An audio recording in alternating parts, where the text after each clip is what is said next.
Welcome student, I am Sarita Bhardwaj. Today we continue the 6th unit life processes from 10th class. And student, today our topic is mechanism of transport of water and mineral in plants. Last video में student हमने discuss किया था xylem vessel और ट्रैकीड के structure को, जो help करता है किस में, वाटर और मिनरल को ट्रांसपोर्ट करने में, from root of the plant to the leaves, means last bottom part से लेकर टॉप ऑफ द प्लांट तक वाटर और मिनरल को ले जाने का काम कौन करता है? जाइलम। तो हमने उसमें डिस्कस किया था जाइलम के पार्ट्स को, जाइलम वेसल और ट्रैकीड्स को। आज हम करेंगे मैकेनिज्म। अब स्टूडेंट, मैकेनिज्म को डिस्कस करने से पहले आपको किसके बारे में पता होना चाहिए? रूट के स्ट्रक्चर के बारे में। कैसे? अब स्टूडेंट, हमारे पास इस तरह से जो रूट है उसमें इस तरह से आउटर मोस्ट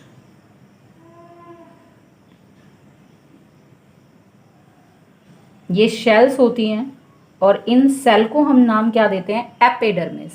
जैसे अगर हम सिंपल देखें, ये हमारे पास कोई भी है, हमारे पास इस तरह से रूट्स हैं ये प्लांट्स की, और रूट्स पर छोटे छोटे इस तरह से क्या होते हैं? Root hairs.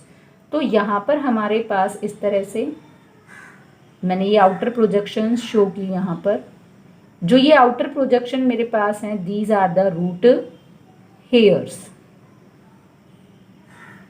और रूट हेयर के नीचे जो लेयर बनाई वो हमारे पास क्या है? एपिडर्मिस। एपिडर्मिस के बाद इस तरह से हमारे पास कॉम्पैक्टली अरेंज्ड स्ट्रक्चर्स होते हैं सेल्स के, और ये जो सेल हैं हमारे पास, ये क्या कहलाते हैं? Root cortex. These are the root cortex. Cortex के बाद अंदर जो हमारे पास सेल होती हैं उनको हम नाम क्या देते हैं? एंडोडर्मिस। तो यहाँ पर इस तरह से हमारे पास सेल होंगी, उनको हम नाम क्या देंगे? एंडोडर्मिस। और एंडोडर्मिस के बाद हमारे पास इस तरह से स्ट्रक्चर्स दिखाई देंगे हमें, जो क्या होते हैं? Root xylem. इस तरह से। तो स्टूडेंट, ये जो मैंने आपके पास स्ट्रक्चर डिस्क्राइब किया, ये स्ट्रक्चर किसका है? रूट का। ये स्टूडेंट आपके पास स्ट्रक्चर है रूट का। अब रूट को जब हम काटते हैं तो इस तरह से गोलाई में होगा। मैंने आपको उसका एक पार्ट दिखाया, मीन्स आप इसको इस तरह से गोल स्ट्रक्चर भी शो कर सकते हो। यहाँ से इस तरह से मैंने उसको आपको एक पोर्शन की फॉर्म में शो किया। इसका मतलब क्या है स्टूडेंट? जो रूट हेयर्स हैं वो क्या करेंगे? सॉइल से एब्जॉर्ब करेंगे वाटर और मिनरल्स को। उसके बाद वो उसको कहाँ पहुँचाएंगे? एपिडर्मिस में। एपिडर्मिस से रूट कॉर्टेक्स में, रूट कॉर्टेक्स से एंडोडर्मिस, और उसके बाद वो कहाँ पर पहुँचेगा? रूट जाइलम के अंदर। इसका मतलब the water is not directly enter into the root xylem. पहले वो रूट हेयर्स में और लास्ट में कहाँ आता है? रूट जाइलम में। और बीच में कहाँ से पास होना पड़ता है? एपिडर्मिस, रूट कॉर्टेक्स और एंडोडर्मिस से। अब रूट के स्ट्रक्चर के बाद स्टूडेंट हम अपने टॉपिक पर आते हैं। किस पर? Mechanism of transport of water and minerals. अब स्टूडेंट, अगर मैं प्लांट के स्ट्रक्चर की बात करूं आपके पास, तो हमने ये इस तरह से कंसीडर किया। ये रूट हेयर वाला पार्ट है, ये उसका स्टेम वाला हिस्सा है। फिर आगे इस तरह से ब्रांचिंग में चला जाता है, और ये पार्ट आ जाता है हमारे पास लीव्स वाला। मीन्स ये हमारे पास रूट्स कहाँ प्रेजेंट है? सॉइल के अंदर। मीन्स यहाँ पर हमारे पास सॉइल में हमारे पास किसकी प्रेजेंस है? वाटर प्लस मिनरल्स की। रूट हेयर्स उसको एब्जॉर्ब करेंगे और कहाँ पर सेंड करेंगे? स्टेम के अंदर। स्टेम से चलते हुए वो कहाँ पर एंटर करेगा? Inside the leaves. तो अब इसी बात को मैं यहाँ डायग्रामेटिकली शो कर रही हूँ। यहाँ पर जो मैंने ये दिखाया, ये हमारे पास क्या है स्टूडेंट? Root hair. अब रूट हेयर की सराउंडिंग में यहाँ पर क्या है? सॉइल पार्टिकल्स हैं। This is the soil. Soil के अंदर क्या प्रेजेंट है? वाटर और साथ में क्या प्रेजेंट है, मिनरल्स। अब रूट का मैंने आपको स्ट्रक्चर शो किया। रूट हेयर के बाद हमारे पास कौन सी लेयर है, this layer is epidermis means outer layer. फिर ये हमारे पास मिडल लेयर है, दिस वन इज कॉर्टेक्स।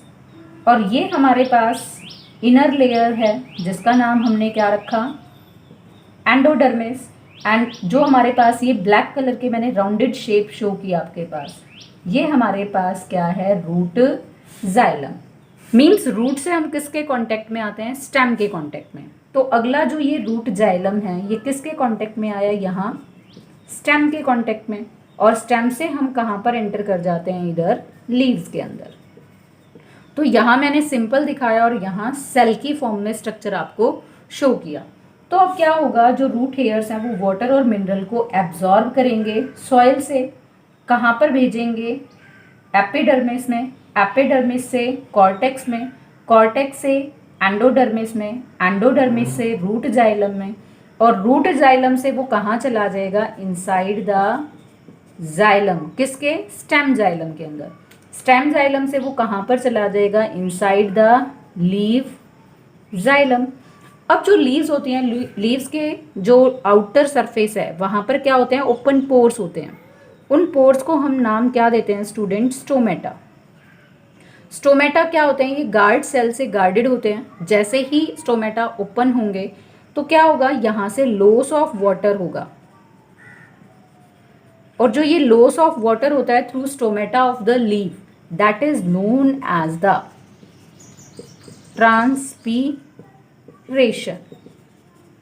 और जो ये ट्रांसपीरेशन है, लॉस ऑफ वाटर है थ्रू द लीव्स, यही हमारे पास क्या है, एक पुल है जो क्या करता है, पानी को खींचता है upward from soil to the, या हम बोल सकते हैं from root hair to the tip of the plant.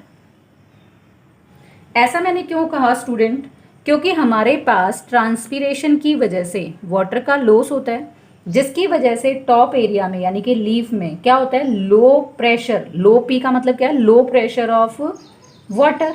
लेकिन सॉइल में तो क्या है, वाटर और मिनरल बहुत ज़्यादा है, मीन्स सॉइल के अंदर क्या है, high pressure of water and minerals. तो due to the transpiration there is the creation of the lower pressure on the leaf area and high pressure in the soil, so the water and minerals easily move in a upward direction from its higher concentration towards the lower concentration। और जो हमारे पास ये upward movement होती है किसकी, water और minerals की, water minerals को हम कंबाइन फॉर्म में क्या बोल सकते हैं, सैप।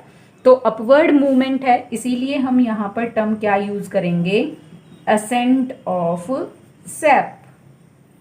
और इस अपवर्ड मूवमेंट के लिए रिस्पॉन्सिबल कौन है, transpiration, that creates the low pressure on the top side and high pressure on the lower side, so the sap move from its higher concentration towards the lower, means higher pressure से lower pressure की तरफ। तो student अगर आपसे कोई question पूछता है कि why there is the upward movement of sap, तो उसकी रीजनिंग क्या आएगी, due to the transpiration there is the creation of low pressure on the top side of the plant, that is the leave area. और leaves area में जब low pressure होगा और root area में हाई प्रेशर होगा तो automatically there is the movement in a upward direction.